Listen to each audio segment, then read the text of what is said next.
Foul নিয়ে অনেক foul আলোচনা হচ্ছে এবং যেই ফাউলটা যেখানটায় হয়েছে, যার বিরুদ্ধে হয়েছে, যেই দলের বিপক্ষে হয়েছে, সেই আলজেরিয়ার সমর্থক, কোচ, কোনো পার্টিকুলার ফুটবলার, কোচিং স্টাফের কেউ এখন পর্যন্ত মেসির ফাউল, লাল কার্ড দেখা, ফাউল যদি আলটিমেটলি কাউন্ট হতো প্রপারলি, ওই রেড কার্ড পেলে তিনি হ্যাট্রিক করতে পারতেন না, সেই আলোচনাটা কোথাও থেকে পাওয়া যায় না। বরং যে আলোচনা হয়েছে সোশ্যাল প্ল্যাটফর্মে, যেই আলোচনা অনেক অনেক বেশি হয়েছে, ছড়িয়ে পড়েছে, যেই আলোচনার বাস্তব ভিত্তি আমরা আজকে সারা দিন দেখেছি, সেটা হচ্ছে Messi is not magical, Messi is a madman. Erling Haaland, যিনি নরওয়ের হয়ে ডাবল স্কোর করেছেন, 2টা গোল করেছেন, এবং তার আগে বা পরে ওই কিলিয়ান এমবাপ্পে একই 2 গোল করেছেন। লিওনেল মেসি সকাল 7টায় বাংলাদেশ সময় যেই ম্যাচে নামলেন, হল্যান্ড কিংবা এমবাপ্পেকে ছাড়িয়ে করলেন হ্যাট্রিক। এবারের বিশ্বকাপের প্রথম hat trick.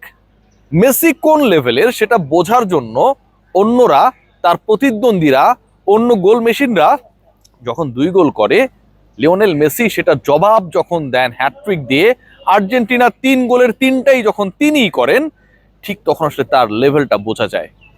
Messi is a madman, এ কারণে 2 গোল করা হল্যান্ড এই কথাই লিখেন। ইন্টারেস্টিংলি, লিওনেল মেসি নিয়ে আলোচনা করতে গেলে অনেকগুলো ফ্যাক্টস চলে আসে। অন্তত আজকের ম্যাচে যেভাবে রেকর্ড গড়েছেন, রেকর্ড ভেঙেছেন, যেভাবে একলাই আর্জেন্টিনার হয়ে খেলেছেন, এটা অবিশ্বাস্য।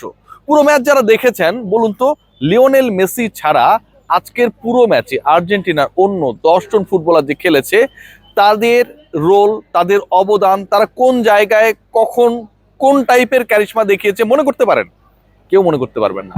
বরং উল্টাপাল্টা শট মেরেছে, অফসাইডের ফাঁক গোলে আর্জেন্টিনা ম্যাচের 8ম মিনিটে গোল খেয়েছে, এই আলোচনাগুলো আসবে। কিন্তু সাফল্যের গল্পের কথা যদি বলা হয়, তাহলে একজন মেসির গল্পটাই আসে। কি দাঁড়ালো? মেসি ইজ আ ম্যাডম্যান, কারণ তিনি একলা এবং ভার্সেস প্রতিপক্ষের 11 ফুটবলার, এবং সেই 11 ফুটবলারের এগেনস্টে একজন লিওনেল মেসি একলাই খেলেন, হ্যাট্রিক করেন। এবারের বিশ্বকাপে আজকের এই দিনটা যখন তিনি খেলতে নেমেছিলেন, ঠিক এখন থেকে 20 বছর আগে সেম ডেতে লিওনেল মেসির বিশ্বকাপ অভিষেকটা হয়েছিল। লিওনেল মেসি এবারের বিশ্বকাপে আজকের এই 20 বছর পদার্পণের দিনে যখন প্রথম গোলটা করলেন, বিশ্বকাপ ইতিহাসের সবচেয়ে বয়স্ক ফুটবলের গোল সেটা। বিশ্বকাপের ইতিহাসের সবচেয়ে ইয়াংগেস্ট গোলটাও লিওনেল মেসির করা। Lionel Messi is a madman. খেয়াল করে দেখবেন একজন ফুটবলার, তিনি যখন খেলেছিলেন, যখন লিওনেল মেসি কেন্দ্রিক ম্যাজিকে বুথ হয়েছিল পুরো বিশ্বের ফুটবল ভক্তরা, লিওনেল মেসি তখন ছিল রোনালদিনহো জামানায়। তার এক সময় বার্সেলোনার সতীর্থ। পায়ের ম্যাজিকে পুরো বিশ্বে কাঁপন ধরানো রোনালদিনহো 2টার বেশি ওয়ার্ল্ড কাপ খেলতে পারেন নাই। কেন পারেননি হয়তো সেটা অন্য আলোচনা, কিন্তু লিওনেল মেসি খেলে চলেছেন। এরপরে জাভি, ইনিয়েস্তাদের সময়টা এসেছে, ইকার ক্যাসিয়াসদের সময় এসেছে। ভিন্ন আরেকটা প্রজন্মের বিশ্বকাপ ফুটবল শাসন আমরা দেখেছি।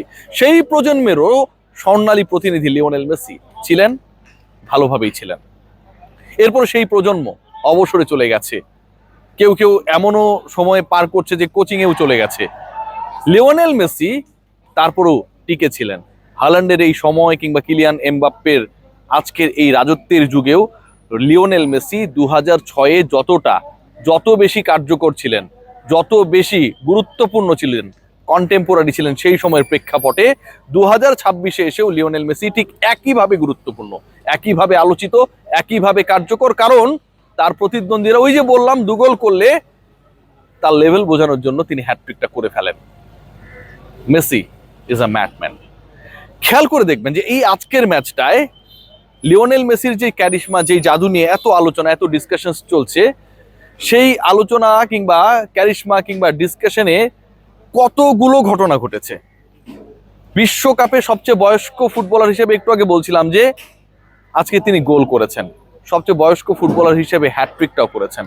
বিশ্বকাপের ইতিহাসে সবচেয়ে বেশি ম্যাচের সেরা ফুটবলার হয়েছেন, বিশ্বকাপের ইতিহাসে সবচেয়ে বেশি গোল্ডেন বল জিতেছেন, বিশ্বকাপের ইতিহাসে সবচেয়ে বেশি ডিবক্সের বাইরে থেকে গোল করেছেন, বিশ্বকাপের ইতিহাসে সবচেয়ে বেশি অ্যাসিস্ট করেছেন, বিশ্বকাপের ইতিহাসে সবচেয়ে বেশি কোনো দলের হয়ে ম্যাচ জিতেছেন, বিশ্বকাপের ইতিহাসে ক্যাপ্টেন হিসেবে, অধিনায়ক হিসেবে সবচেয়ে বেশি ম্যাচ জিতেছেন, এবং বিশ্বকাপের ইতিহাসে সবচেয়ে বেশি 6টা বিশ্বকাপ খেলেছেন। Messi is a madman. আজকে যখন তিনি ধরে ফেলেছেন আরেক কিংবদন্তি, জার্মান কিংবদন্তি মিরোস্লাভ ক্লোজাকে, এবং যখন তাকে ধরে ফেলার পথে রোনালদোকে ছাড়িয়ে গেছেন, ঠিক তখন একটা কথাই কানে ভাসে, লিওনেল মেসি যেদিন খেলেন পুরো বিশ্ব সেদিন খেলা দেখে। আজকে রোজারিও থেকে বুয়েন্স আয়ার্স, ঢাকা থেকে চট্টগ্রাম, কাতারের ওই লুসাইলে যেখানটায় শেষ করেছিলেন সেখান থেকে যেভাবে ক্যান্সাস সিটিতে আবার নতুন করে শুরু করলেন, পুরো বিশ্ব সারাক্ষণ পুরোটা সময় ওই 90 মিনিট এবং ইনজুরি টাইম যোগ করলে যা দাঁড়ায়, পুরোটা সময় মেসির ম্যাজিকে বুঁদ হয়েছিলেন। প্রতিপক্ষ আলজেরীয় কোচ গতকাল যখন ঘোষণা দিয়েছিলেন একজন মেসিকে নিয়ে এত আলোচনা করার কিছু নেই, এটা অবান্তর, সেই তিনি টের পেয়েছিলেন ডাগআউটে দাঁড়িয়ে, যখন তার প্রতিপক্ষ লিওনেল মেসি, যখন তার প্রতিপক্ষ আর্জেন্টিনা, যখন তার প্রতিপক্ষ দল ছাপিয়ে, পুরো আর্জেন্টাইন ভক্তদের ছাপিয়ে শুধুমাত্র একজন ফুটবলার আলজেরিয়ার জালে 3টা গোল দেন। লিওনেল মেসি 2006-এর যে ওয়ার্ল্ড কাপ, যেই অভিষেক নিয়ে আলোচনা হচ্ছে, যেই ওয়ার্ল্ড কাপে লিওনেল মেসি 17 জুন প্রথম ম্যাচটা খেলেছিলেন, সেই ওয়ার্ল্ড কাপে শেষবারের মতো অ্যাপিয়ার হয়েছিলেন জিনেদিন জিদান। কতটা রেলেভেন্ট, কতটা কার্যকর, কতটা গুরুত্বপূর্ণ লিওনেল মেসি। জিদান অবসর নিয়েছেন, তার ছেলে লুকা এখন জাতীয় দলের হয়ে খেলেন। ফ্রান্সের জিদান, লুকা আলজেরিয়ার। অনুপ্রেরণা দেওয়ার জন্য জিনেদিন জিদান গ্যালারিতে ছিলেন। কিন্তু যেই লিওনেল মেসি তার বাবার সময়ের ফুটবলার, ছেলের সময়ের ফুটবলার হিসেবে কতটা কার্যকর সেটা দেখেছেন যখন তার ছেলে 3 গোল হজম করে। Messi is a madman. বাংলাদেশের কিংবা পুরো বিশ্বের যারা আর্জেন্টাইন ভক্ত, তাদের আসলে লিওনেল মেসিকে প্রশংসিত করার জন্য কোনো কিছু নেই। লিওনেল মেসির প্রত্যেকটা অর্জন এক একটা প্রশংসা। জলাতান ইব্রাহিমোভিচ একটা দারুণ কথা বলেছেন। কি বলেছেন একটু বলে নি। মেসি যদি এই বিশ্বকাপও জিতে, তাহলে সেটা তার ট্রফি ক্যাবিনেটে আরেকটি ট্রফি যোগ করবে। সে জিতুক বা না জিতুক তাতে আর কোনো পার্থক্য নেই। সে এখন ফুটবলের সীমা ছাড়িয়ে গেছে, আর সীমা ছাড়াতে পারে সেই যে ম্যাড, যে ওই পার্টিকুলার গেমের এমন একটা পর্যায়ে নিজেকে আসীন করতে পারেন যখন ফুটবলটাই যেন লিওনেল মেসির অপর নামে পরিণত হয়। আজকে যখন লিওনেল মেসি 66 মিনিটে, অলমোস্ট একটা গোল হতেও হলো না, 7 মিনিটে তার দ্বিতীয় গোল, 66 মিনিটে অন টার্গেটে শট মারলেন, লুকা সেই বলটা ফিরিয়ে দিলেন। গ্যালারিতে দেখেছিলেন, যারা পুরো খেলা দেখেছেন তারা হয়তো খেয়াল করেছেন, ফিফা সভাপতি জিয়ান্নি ইনফান্তিনো কিছুটা হলেও ওই সময়টা নিরপেক্ষতা হারিয়েছিলেন। আফসোস করছিলেন যে এই গোল তো হওয়া উচিত ছিল। অফসাইডে গোল বাতিল হওয়া, অন টার্গেটে শট নেয়া, আর্জেন্টিনা যেই 4টা গোল জালে জড়িয়েছে প্রত্যেকটাই লিওনেল মেসির পাছ হয়ে যাওয়া, প্রমাণ করে এবারের বিশ্বকাপটাও লিওনেল মেসিরই হতে যাচ্ছে।